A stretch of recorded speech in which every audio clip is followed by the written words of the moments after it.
When it comes to yearly sports franchises, most of them don't really interest me. I used to play games like Madden and baseball games all the time, but really the only game that's ever stuck with me is the NBA 2K series. The NBA 2K series, of course, first appeared on the Dreamcast, and it absolutely blew NBA Live out of the water, in my opinion. I was a diehard NBA Live fan growing up on the Sega Genesis, but the 2K series was just so much better, in my opinion. And now it's been 20 years since the first NBA 2K game, and it's just been a series that I've always picked up. I've always bought the games because I enjoy the game of basketball. It's definitely my favorite sport. Last year, I picked up NBA 2K18 on the Nintendo Switch because I was really curious to see how this game would translate to Nintendo's latest console. And honestly, it was a pretty solid game. I was pretty impressed with how they did the game and how it looked and how it played. So I was definitely curious to see how NBA 2K19 would improve upon the features laid down in NBA 2K18. Well, I picked up NBA 2K19 for the Nintendo Switch, and now I want to talk about this game. So is it another worthy addition to the Nintendo Switch library? Is it building upon what we got in the groundwork for NBA 2K18 on the Switch, or were some mistakes made? Sit back, relax, make sure you subscribe to the channel if you haven't yet, and let's dive into NBA 2K19 on the Nintendo Switch. Hey, RGT 85. Hey, Sean. Oh my God, it's Stevie Richards!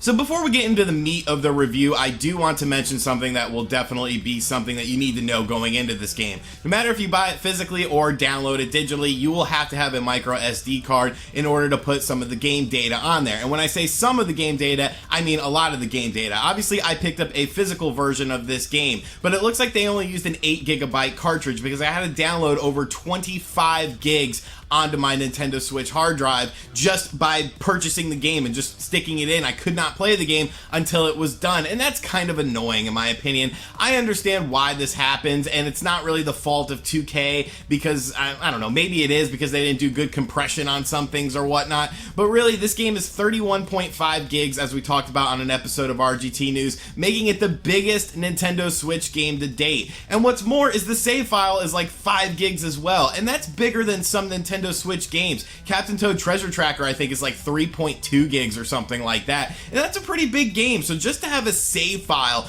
that big, it definitely puts a little bit of a damper on the experience in my opinion. I feel like the save file could have been remedied. I feel like they could have done something to supersede that and make it work. You know, the actual game size, I can see why the game size is so big because they did not skimp on features for the Nintendo Switch version of the game, which is very good. But the save file size is definitely something that could have been addressed. Now, last year, a lot of people wanted me to talk about the My Career mode, which is something that, honestly, I just don't really buy the NBA 2K series for. But I did decide to check it out this year to see if anything was really changed, to see what was different about it, and to see what I liked and disliked about it. I didn't get very far into it, but there were some things I did like. So basically, you started out and you create your character. Now, of course, since this is My Career mode, they like to nickel and dime you on everything with microtransactions, where you have to buy things, you have to use real money in order to unlock things, or you can acquire money throughout playing the game, but you really have a limited amount of hairstyles and customization that you can do for your character at the start, which is kind of annoying in my opinion. Now, the game basically starts out, you are put into the NBA draft and you do not get selected, and so you go over to China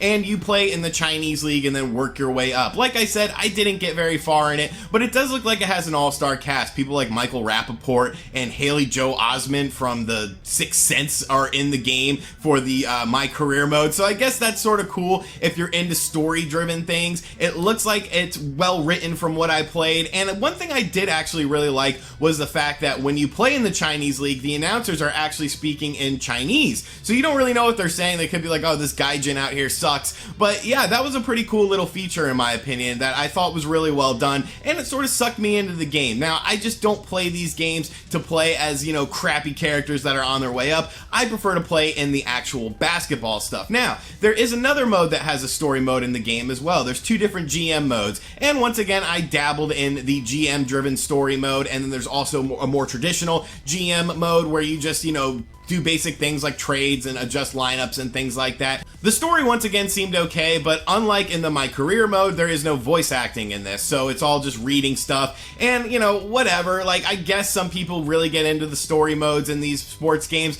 but for me, it's never been about story mode in an NBA game or in any sports game whatsoever. It's about the actual game itself, the actual sport itself. Now, one thing I noticed about NBA 2K19 on the Switch are the improved visuals. I think it looks better than NBA 2K18 did, which is saying a lot because I thought NBA 2K18 looked really good on the Nintendo Switch last year. It looks like the players have more details, facial animations are better, there's more interactions between the players on the court based on what's going on. The crowds look a lot better too. There's a lot more animation, there's a lot more different character models. They look a little bit more high res as well. It really feels like you're in a basketball arena when you're playing this game. Little things like intricacies like skin pores and hairs on facial hairs and head hair and stuff like that. It all looks very realistic, and at times I completely forgot that I was playing a Nintendo Switch game, which is actually pretty crazy in my opinion. You know, it almost felt like I was playing this game on my PS4. Now, the game does run once again at 30 frames per second, but once again, I didn't really have a problem with this. I think if you're coming off of a 60 frame per second experience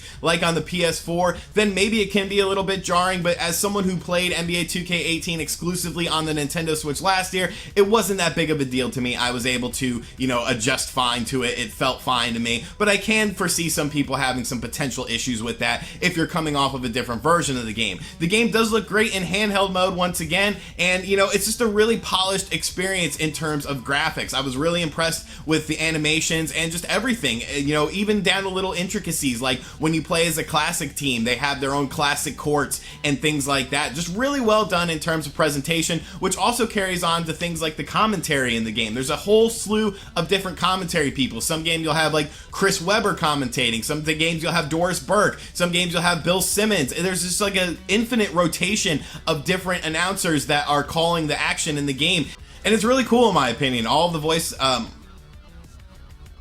and it's really cool in my opinion. It's another way that it really sucks you into the game and really draws you into the game and makes you feel like you're experiencing an NBA-like experience. Now, as far as the actual basketball is concerned, it feels a lot like NBA 2K18. There's not too much crazy stuff going on in terms of adjustments of what's going on. You know, the control scheme is pretty much the same. Everything feels pretty similar. I did notice a few little things though. I felt that on-ball defense is a little bit tighter than it was last year. I don't know if it was loose on all versions of the game, but on the Nintendo Switch, I felt that on-ball defense was a little bit off at times, but it feels much tighter in this version of the game. Also, another thing that I noticed is track down dunks. Basically, when someone is, you know, streaking down the lane, if you're behind them, blocking those things, it felt a little bit easier. It felt more timing based, which I feel is important, more so than just statistically based. You know, if I'm behind a player and they're going up for a layup or a dunk and I time it well, I should be able to block that regardless of my statistics. So all of that feels really well. Once again, the defense feels a little bit more refined. The offense still feels good. You know, pick and rolls still feel fine and everything like that. So all in all, a very good basketball experience on the actual court. There, of course, is the blacktop mode as well, which you can play, which is a more arcadey-like experience, definitely a bit faster paced. But there's just so many different little things going on within this game as far as sucking you into the world of basketball, whether it's the outside world of basketball, whether it's the story-driven stuff that happens behind the scenes that you may or may not be interested in,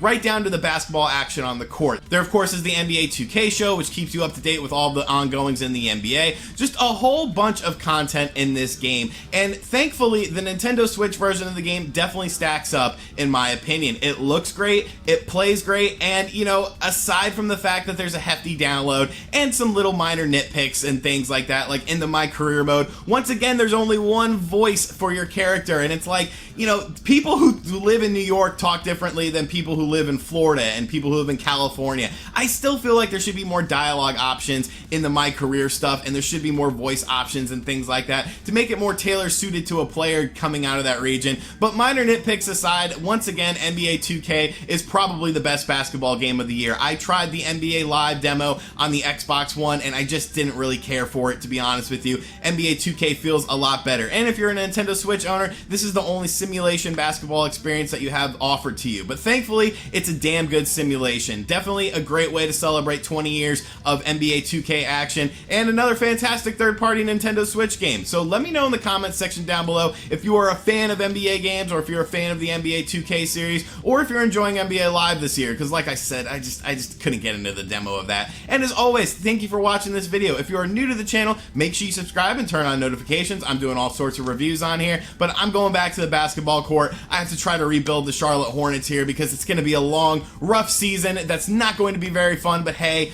maybe 8th seed, maybe an 8th seed, I don't know. I'll catch you guys on the next video. Later.